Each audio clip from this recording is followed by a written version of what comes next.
Happy rising. It's a little lighter outside this time. Y'all see me? I don't know why it always look blurry to me.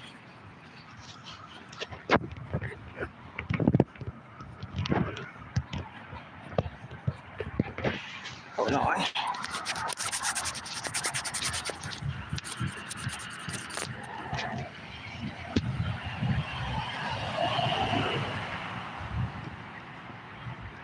Or maybe it's blurry because my ass is moving so fast.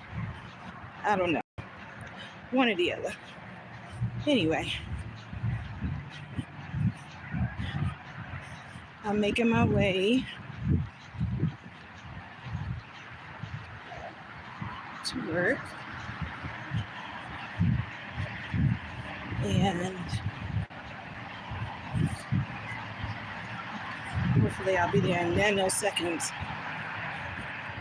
I had to do something that took up a little bit of my time, but I didn't think it would.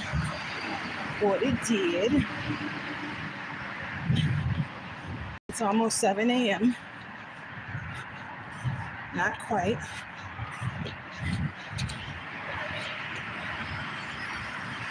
And it looks like the sun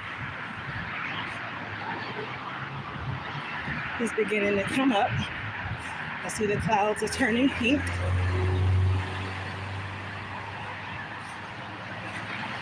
You know what, guys? I was so disturbed yesterday about this story that I read about that happened this month in Washington State, the east side of Washington State. And it was about a 15-year-old boy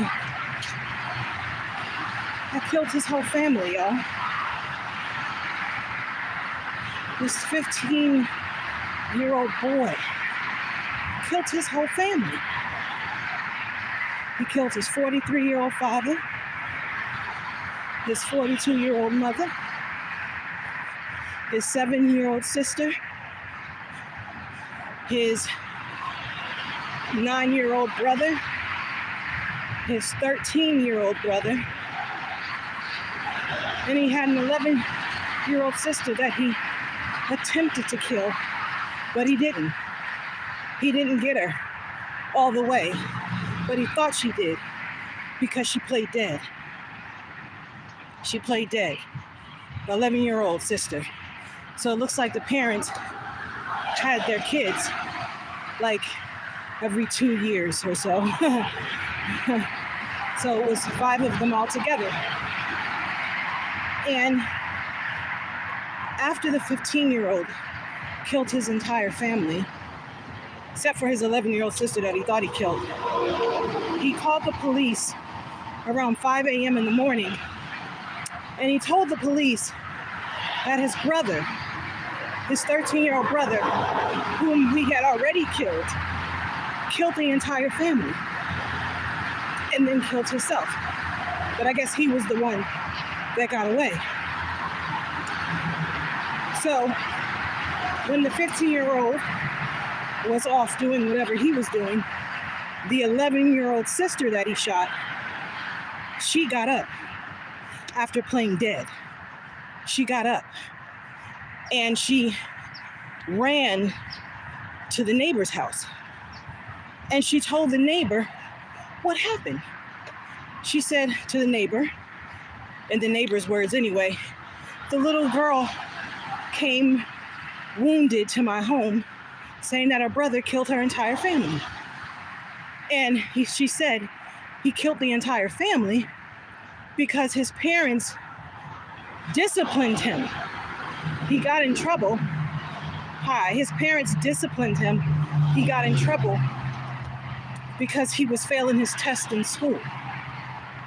So because he got in trouble for failing tests in school is the reason he killed his whole damn family.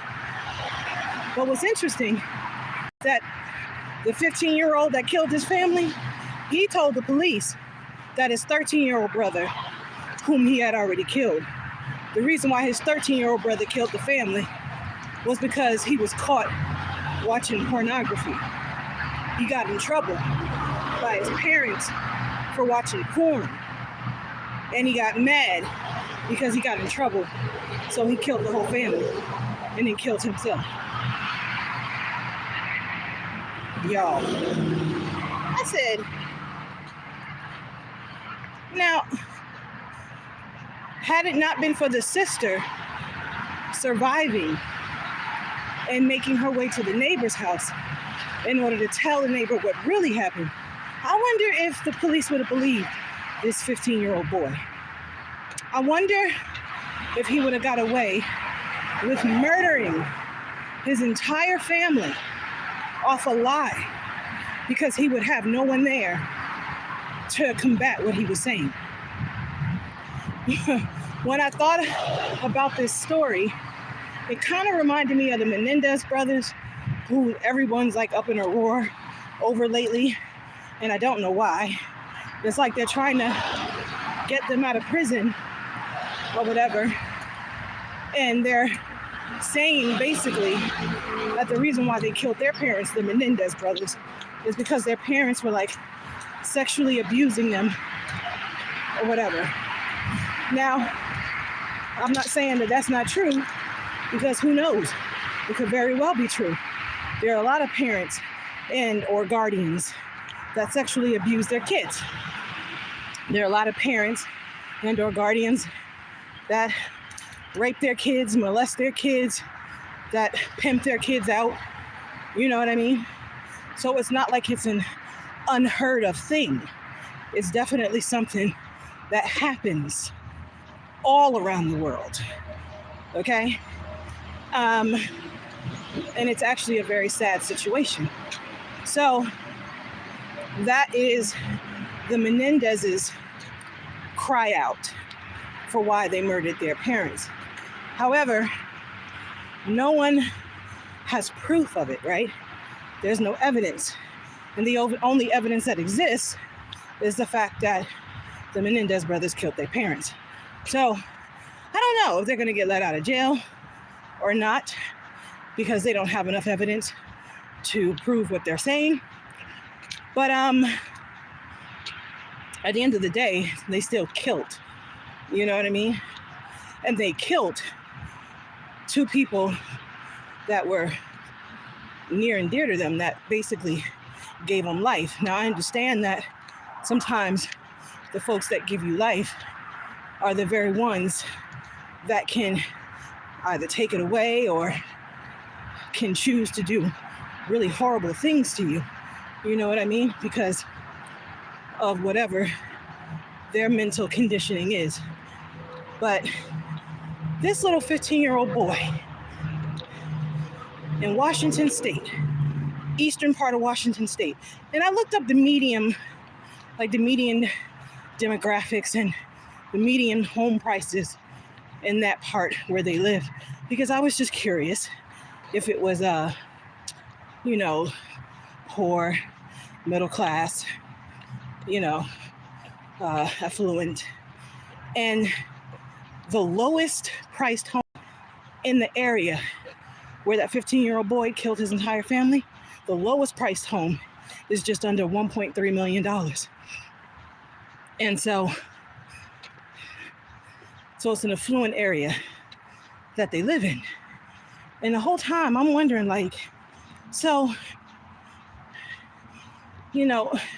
was this boy not disciplined?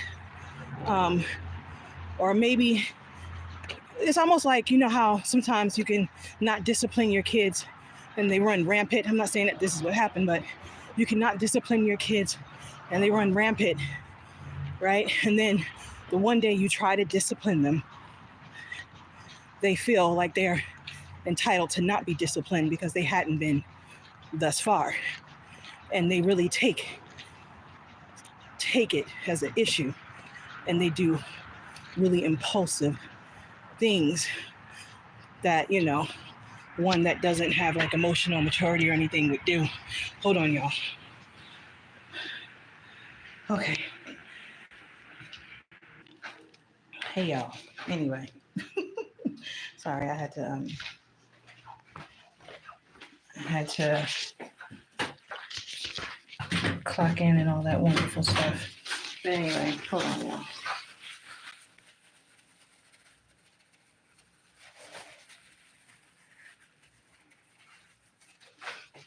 I feel like I'm all red in the face.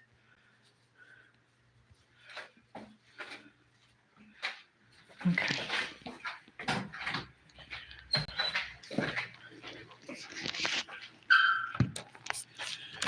But anyway, y'all, yeah. So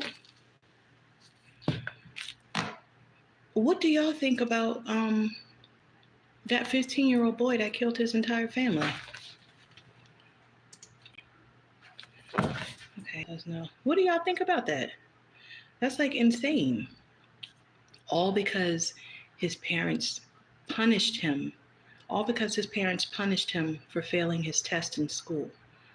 And that gave him reason to kill up his the parents was the one that punished him, but he killed his siblings too.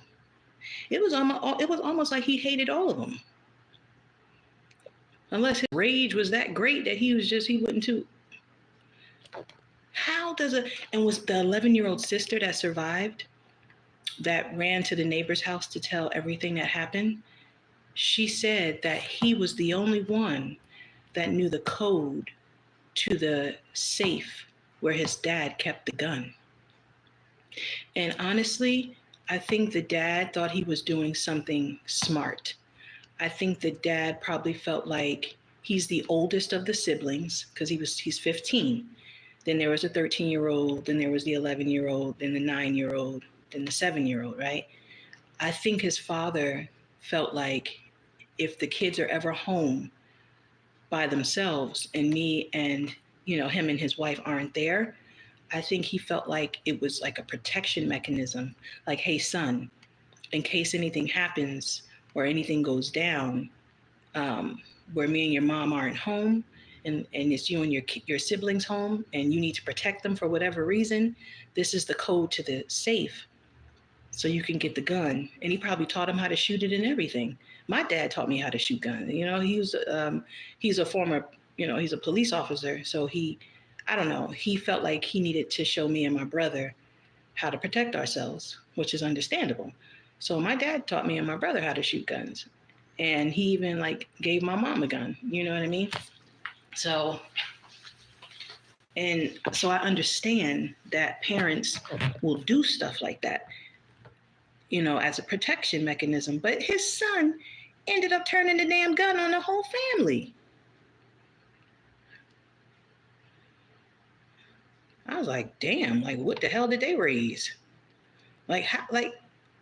Did he not, as a 15, see, in my mind, because I'm as a 15-year-old, did he realize the magnitude of what he was doing? Did he understand fully that when he shot those guns, that these people, it could be fatal? Did he intended it to be fatal? Did he not care? And at this rate, it doesn't even matter because they're trying him as an adult. They have arrested him on aggravated assault, murder. And as soon as trial happens, they're trying that 15-year-old as an adult for murdering his entire family this month in Washington State, eastern side of Washington State, where the home median price is, the lowest is just under $1.3 million.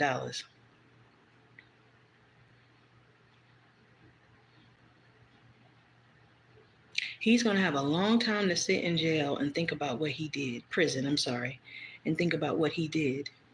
And I hope that there's remorse and regret there, because a lot of times when, killers kill, a lot of times they don't have remorse or regret for what they do. They're straight psychopaths.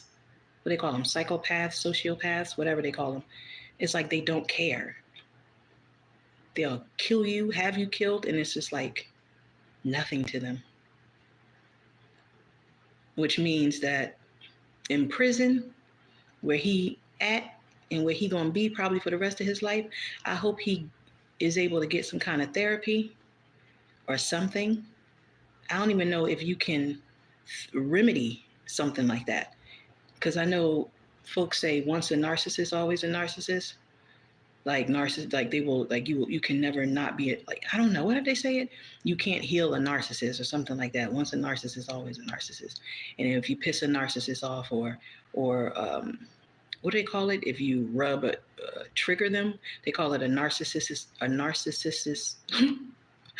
Ooh, I can't say it. A narcissistic injury or something like that. And they're just like, once you trigger it or whatever, like,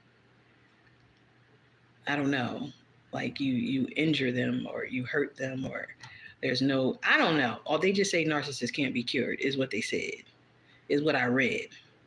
And in my mind, I'm like, no, that's not true. That's not true. Anybody can be healed. Anybody can be healed. I do believe that. I do believe you can be healed if you want to be healed. Unless they feel like, the majority of narcissists won't do the work to be healed. And because they won't do the work to be healed, because you got to heal yourself, nobody can do it for you, right? So I think they probably feel like the majority of narcissists won't do the work to be healed. And because of that, that's why narcissists, once a narcissist, always a narcissist. I think that's why they say that. Because that's how that son straight acted, yo. He acted like a straight deranged lunatic. And where did he get that from? I know sometimes when parents have kids, I know sometimes they wonder, where did you come from? And vice versa, right? I know there are some kids, they look at their parents like, how did I come from you? How did I come from you? You evil motherfucker. How did I come from you? And vice versa, but because that was evil what that boy did. That was straight evil. Like, how do you not feel bad? I mean, I don't know if you feel bad, but how do you? And your siblings? He ain't like his siblings. He probably didn't. There are some kids that don't like their siblings. And he the oldest one, so he probably got mad every time his parents got pregnant and was having kids. He probably, in his mind, he probably was like, I wish they would stop having kids. Because the more kids they have, the more I don't get. Which probably isn't true, because like I said, they lived in a very, very affluent area. So I'm pretty sure they wasn't hurting for money or anything, resources and things. And if they were, then, people have struggle life, People have struggle life even when they are rich, right? I guess it's just a different kind of struggle life for rich people. But I don't know. I thought that was interesting. I was bothered when I read that story. I think I read it yesterday, and I wanted to talk about it yesterday, but I got caught up doing some other stuff. But that's crazy. 15 years old. At 15 years old, I wasn't thinking about. Look, at 15 years old, well, look, I can't even speak to that because I always got good grades in school. So I can't even. My parents never scolded me about school because I always got good grades in school. I was always a good student. Always a good student. Even the last time I went to college, I went to college twice, right? The first time I went to college, I got good grades. Now, I will admit, I kept failing my math class. And I just could not pass that damn math class. I took it like 2 times, and I just could not pass that math. And then I said, let me take it in Spanish. So I'm going to take this math class in Spanish. Do you not know I took that math class in Spanish and passed it with a B+? I was way more fluent in Spanish back then than I am now. I mean, but, I still know a lot, but, But yeah, I was way more fluent back then and spoke it more frequently back then, especially just coming out of high school. Well, the majority of my friends are Hispanic, and, you go to these salsa merengue bachata parties, and, I was immersed in the Latin culture back then, okay? But yeah, I took my math class in Espanol, and passed with a B plus. And it's so funny because the whole time the professor kept asking me, "You all right, Shanda? Shanda, you following? You following?" I was like, "Yeah, you don't got it," because I was the only English speaking one in the class. Nobody in the class spoke English; they all spoke Spanish, and I was the only English speaking one. So the professor felt like he had to keep stopping, like, and checking on me, like, "You following, Shanda? You all right, Shanda?" I said, "Yes. You don't have to keep stopping. You don't have to keep." And I think he was kind of confused. And I told him, I said, I know Spanish. I'm like, I know, okay? She knows, I know. So yeah, I passed it with a B plus. And I said, you know what, Professor Valencia, I could not pass this sucker in English. And he just bust out laughing. He was like, well, he's like, maybe that's telling you something. I said, it's telling me a whole lot.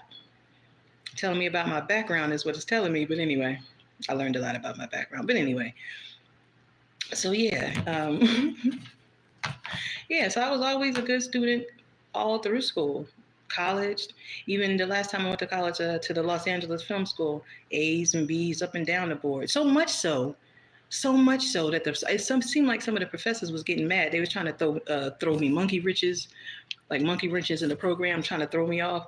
Like they would rig my test. This one professor rigged my test. He did, and I got proof of it because he was trying to. I think it was bothering him that I was always getting A's and B's and stuff. Well, majority A's. And so I think he just kind of wanted to throw a monkey wrench in to see if he could throw me off. But I caught it, and I was like, yeah, so Professor, I see here that every time I click the right answer, it turns red as if it's wrong. But then when I click the wrong answer, it turned green as if it's right. But I know my answer is right, even though that it's being flagged red. And then I broke it down and he was like, oh yeah, this is right. I said, I know. Why is it being flagged red though? And he was like, oh, I'm not sure. Maybe the system. I said, maybe you did something to the system. He was so mad that I caught him. I called him out. I did. I called him out. But he wanted me to be wrong so bad. And I understand that people make mistakes. Like, I understand that. I make mistakes. Ain't nobody perfect, right? I understand people. But I think that when people see that you are efficient the majority of the time, they're just like, let's see if I can do something to make them wrong or to make them mess up or to make them make a mistake or, you know what I mean? Like, you know what I mean? So for whatever the reason, but yeah, that was interesting. But needless to say, I graduated, of course, and got my degree in music production and all that good stuff. But yeah, so yeah, my parents ain't never have a problem with me in school. My parents really didn't have a problem with me, period. My mother always said that. She said, you know, growing up, we never had a problem out of you. You were always a good kid, a good girl. But I was also very sheltered too. Like my parents didn't really allow me to like go and just be out in the street anywhere. And they always knew where I was. And if I was going to be at a friend's house or at a sleepover, like a slumber party, or if I was going to go, you know, be with a friend, my mom, where's your friend's house? Where do they live? What's the parent's name? Give me the number so that I can call the parents and talk to them to make sure that that's exactly where you're going. And this is exactly who their kid is. And like my parent, I told you, my dad, police officer, they did not play that shit when it came to me. They were very protective of me as a kid growing up. So I was very, very sheltered. But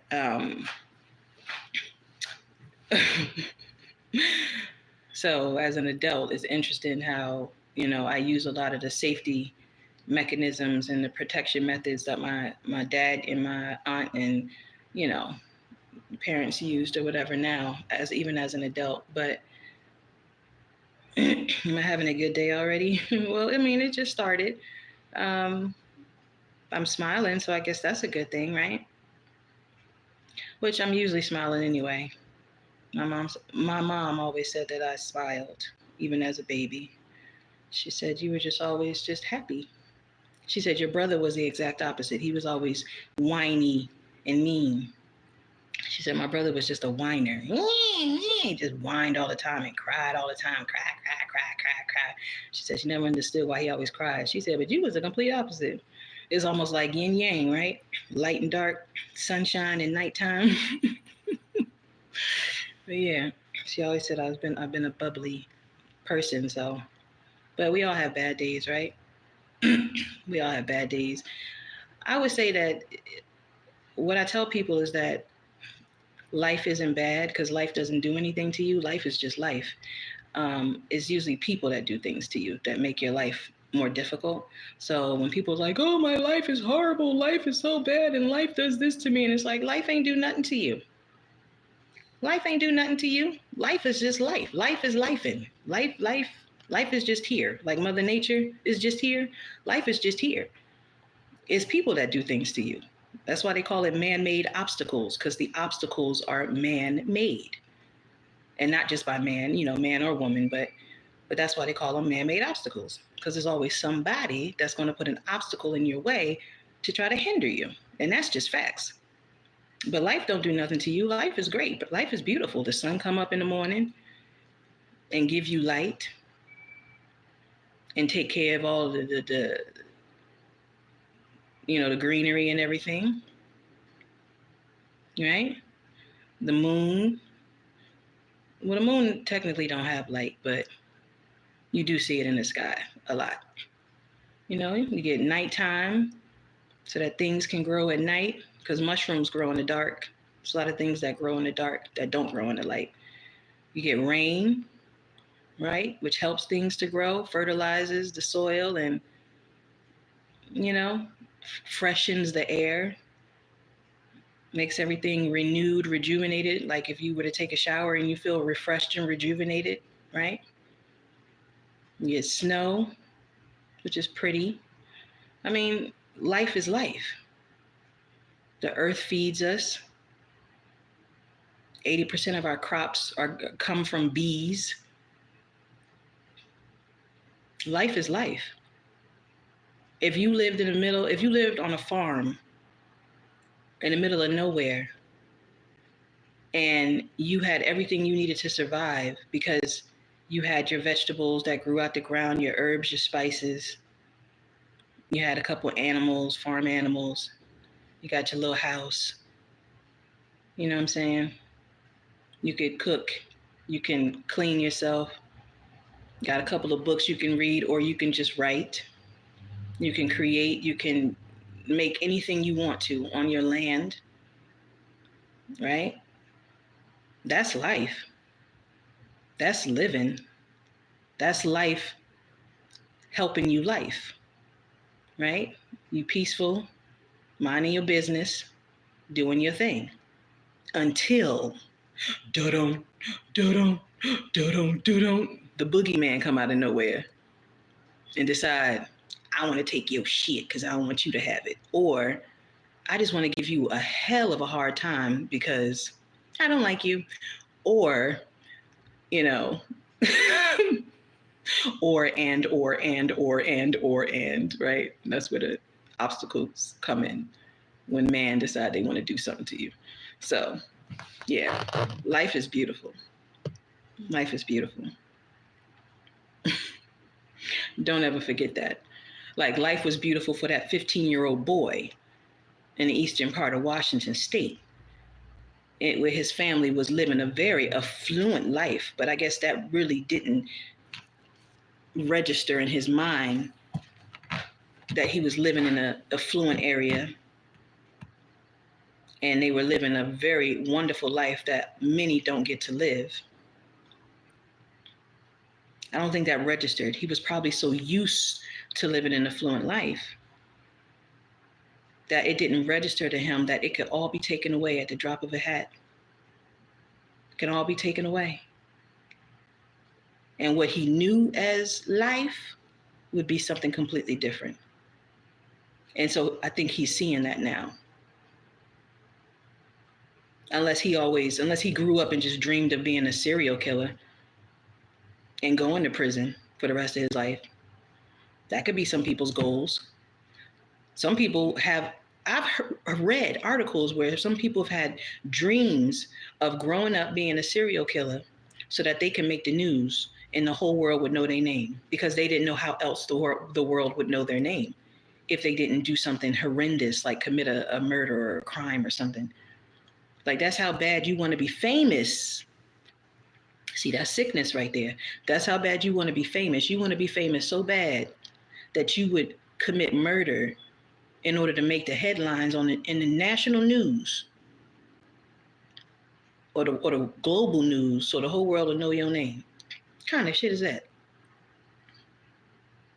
That's sick.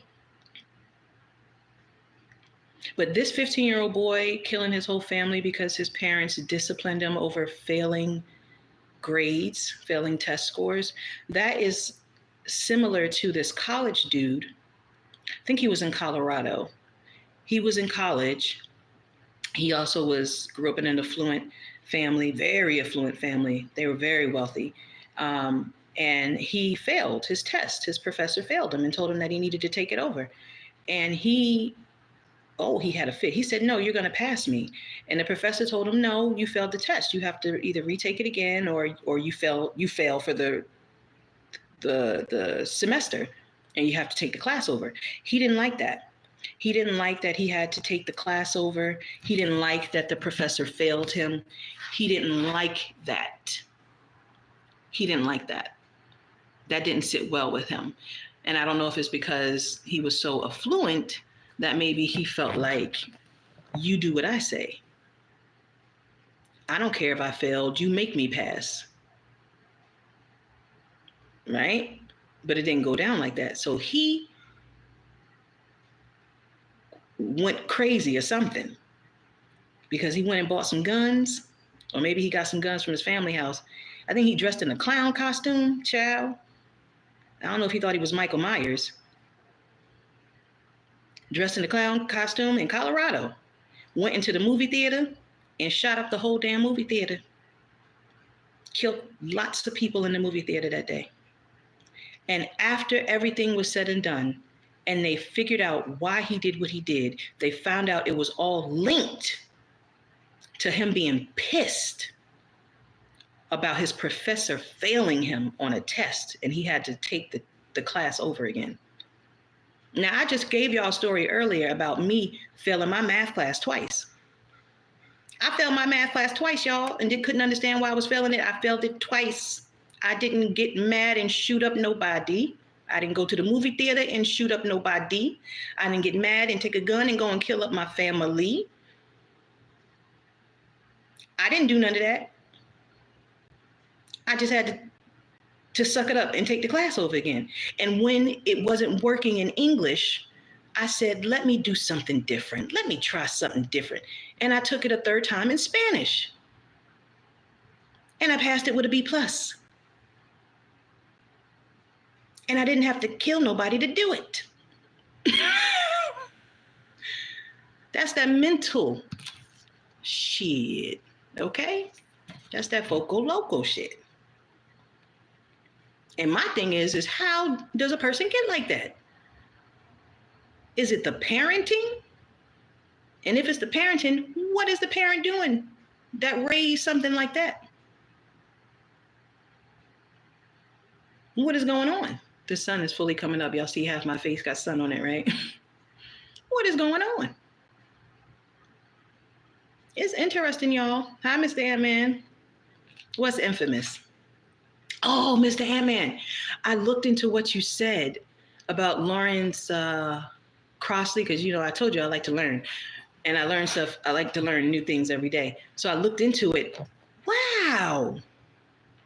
That was awesome. Wasn't Mr. Crossley not American Indian, though? Because they speak about him as if he's not American Indian. But I saw pictures of him and everything, and it looks like he's an Indian, American Indian. Talking about how he was like helping tribal Indians or something like that, and they were calling him African American, and I'm like, well, he might be Indian. And why they call him African America? Is he from Africa? He sure don't have the face of an African. He don't. He Mr. Lawrence Cross, he looks like he's American Indian, just from a different tribe. And if you don't know, maybe you should look into that, because I find that interesting. And it was really cool how he really was into helping the Native Americans, or that specific tribe that was there, get their rights and their land back so that they could lease it out and make money and all that stuff. I thought that's dope. And the building of the homes. And I did read about the laundromat and how they have like avenues and stuff with his name on it, and it's cool. Like, you make me want to come to Palm Springs and just do like a history walk. That's what I want to do in Hawaii, where some of my ancestors are from. I want to go to Hawaii and do some history walking, research and documenting, pictures taken. It's crazy because I was about to do that, right? In Maui, I was about to really delve into my ancestry.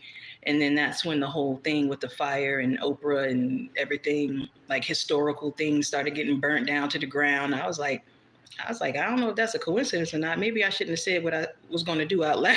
I don't know. That was weird. Anyway, but yeah. So yeah, I did research it like you told me to, and it's very, very interesting, very fascinating. He seems like a very amazing dude, and his wife. So you're the lineage of that, huh? It must be cool having family that are pioneers of creating like buildings and homes and commercial properties and like really giving back to the native population and all that great stuff. That's pretty cool. That's pretty cool. You're a Creole. Ah, so do you speak French? Negro is on our birth certificate. See what I'm saying though? Negro shouldn't even be on there. Creole. Y'all Indian. And I looked up something in Louisiana, New Orleans, Louisiana. They said that's I mean, I don't know, if that's exactly where you come from, but when you say Creole, I automatically think of Louisiana. But they say, yeah, it was a lot of indigenous Indians in Louisiana.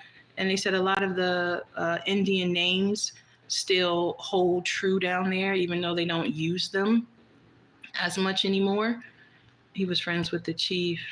Yeah, the chief probably recognized him as family. The chief probably was like, you one of us. And you probably don't know you one of us. The presidents never used him to settle the affairs for the Indians between them. Yeah, I bet. Because they knew he was one of them. That's why they trusted him. Because they like, this is our brother from another mother. This is our brother from another tribe. At the end of the day, a lot of us are American Indians. We just from different tribes. My mom's side is Cherokee, and my dad's side is Hawaiian Indian and Mayan Indian. And it took me a long time to even figure that out. My dad's roots run deep in Hawaii, like connected to the royal family and stuff. So it's pretty cool. It's pretty cool. The backgrounds that we have that we grow up not knowing that we have, So that's cool. And so you're out there where your family like created everything. I hope that you're still, how do you say it?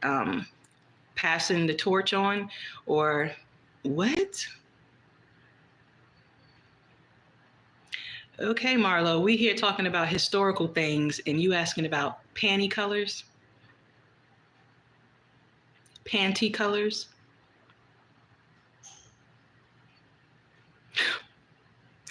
Okay, but I think that's cool.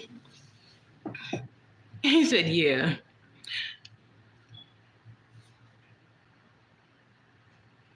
I'm not answering that question. Ask another question. I'm not answering that question. But why?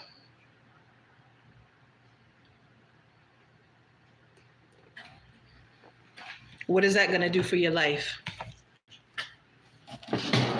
What is that going to do for your life? Knowing what somebody's panty colors is. What part of the U.S.? Southern Cal. Why? What is that going to do for your life? What is that going to do for your life? It's not going to do nothing for your life. And this is not an OnlyFans account. This is a YouTube channel. If you make you happy, Well, I think you're gonna have to find that on the OnlyFans. Okay. You might have to go on over to the OnlyFans. They said that the OnlyFans is strictly for sexual things, sex workers, or I'm not sure I'm not supposed to say that on YouTube, sex workers and things like that. You find that stuff on OnlyFans. You're not gonna find that on this channel. Not on All Baddies Got a Story. Oh yeah, but anyway, if you haven't subscribed to this channel, subscribe to All Baddies Got a Story. I do lives daily. I don't talk about my bra color. No, I don't talk about panty colors. No, we don't talk about those things. But I do lives daily. Okay, sometimes I do lives twice in one day, and I also upload other really, really interesting content. I also have my other featured channels on this page, at That Girl Shanda, which is where I compose my music. I have my songs that I wrote and I sing them myself. I also have spoken word over there too, where my voice is the narration. So Mr. Marlowe, since you are into sexual things, I have some sexual seductive spoken word on my At That Girl Shanda page. You might really, really enjoy listening to my voice, and you might really, really enjoy listening to the music that I composed that goes to my voice while I speak the words that I originally wrote, which are sexy and seductive. And the folder literally says sexual seductive spoken word. So you might find some interest over there, Marlo. You love my voice. That's what I'm saying. You should go, and I've heard that a lot. You should go and subscribe to my At That Girl Shanda page. It's shown as a featured channel on this page, and you should listen to my spoken word. But specifically for you, Marlo, maybe you should listen to the sexual seductive one, okay? And maybe it'll do something for you. I don't know. Maybe it'll do something for you, okay? Okay, it's all me. It's all me, boo. Okay, it's all me. No, I'm not gonna sing right now. I'm at work. And if I sing, I'm gonna be very, very, very loud. Very loud. I think I sang one time here at work, but it was a guest in front of me, and he was talking about a specific song that he used to dance to with his daughter. And I said, "Oh, I love that song." And he started singing it while he was standing there. So I joined him, and he didn't realize I knew the words. And so I was singing it with him, and he started to cry because he said he missed his daughter, and he remembered that he used to dance to that song with his daughter. So as I was singing it with him, he started crying because he misses his daughter. So that's the only time I could say that I actually sang at my place of work, but I tried to keep it really low or whatever. But if I'm going to give you, like really give you what I do, it's going to be very loud. And so I can't do that here. There's people sleeping. There's people above me sleeping. They're going to wake up like, what the hell is going on? Are we sleeping in a damn opera house? Are we sleeping in a concert hall? Because I didn't know that we were. I didn't know.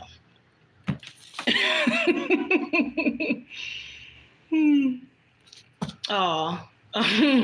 Thank you. I appreciate that. Thank you. That's sweet. Thank you. Oh, that's sweet. Okay, so I think you made me blush just now. I think you did. But anyway, so I'm going to get off now. Wait, that did not come out right. You didn't hear that, Marlo. That didn't come out right. I'm going to stop recording, and I'm going to probably go get some coffee. I'm going to start preparing some charts for housekeeping or whatever. And because I've been on here now for almost 45 minutes. My DNA says that I'm a Nigerian male, and I have like what was anybody from Louisiana. Nigerian? Huh. I mean, you probably have Nigerian in you. You probably have Nigerian in you. Like they'll always say that we have some type of African in us or whatever, but and you know what, Ant-Man, I've been reading that a lot of these ancestry tests, I don't know which one you did, are like BS. Like 23andMe That ancestry site is getting shut down if it hasn't shut down yet, because they've been lying to people. Lying. Do you hear me? Lying to people. And so people are suing 23andMe, and you should Google it. Like, it's a big thing about it. And I'm just like, you know what? You can't even get real results nowadays. So just the fact that you said you're from Louisiana, you straight indigenous Indian, boo. You indigenous Indian. And that's why that tribal group that trusted your uncle, you said your uncle trusted your uncle, is because they recognized he was one of them. That's why they trusted him. They said, this is a brother from another mother. This is our dude from another tribe. And they recognized that. And that's why they trusted him. And that's why, I mean, history just says it all right there. The fact that they didn't trust the white men is because they knew that they had a really bad history with them, right? Right? So, but they trusted your uncle to be the median person because they recognized that he was one of them. That's what it is. Yeah, we're American Indian, baby. It's okay. It's okay. I mean, we might, some of us might have some African in us or whatever, but our structure is drastically different from Africans. I don't know if people really realize that. Like, American Indians, our facial structure, just like how we look in our face, is drastically different from like African makeup or whatever. But at the end of the day, we're all pretty much in the same boat as far as melanated people. But I read that America is the oldest country, period, older than Africa, the continent, older than the continent of Africa. Like, America was here first. American Indians, the race, was here first. You said stay on. I got work to do. I got to do stuff. I can't stay on.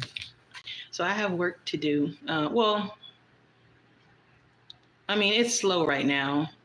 I don't technically have to, but I try to keep my lives to like under an hour. Lately, I've been going over an hour, but I noticed that when it's like almost an hour, it takes a long time for them to upload. And sometimes they just straight up disappear and I don't know where they go. And then they just pop up like, oh, here I am.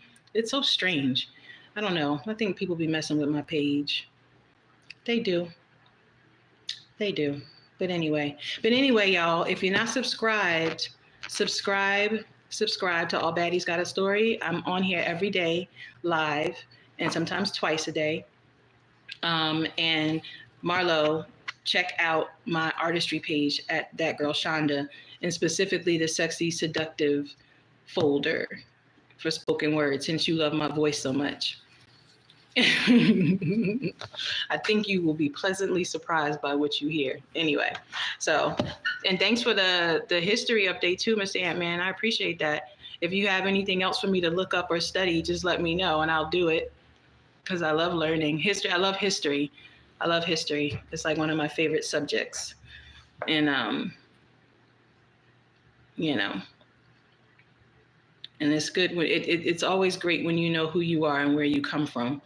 And your family lineage is very dope. Like I said, it makes me want to come to Palm Springs and study and research and like visit historical landmarks and take pictures and things like that, because that's like what I want to do in Hawaii. But anyway, I will talk to y'all later. I'll come on later, okay?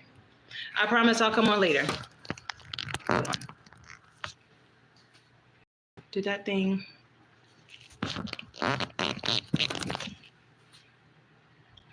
Did it? Okay.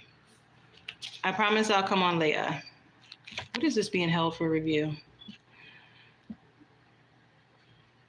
He's talking about he bet he can guess the color. You are a mess. What does this say? I'm just going, don't mind me, y'all. I'm just going back and reading messages that I didn't see.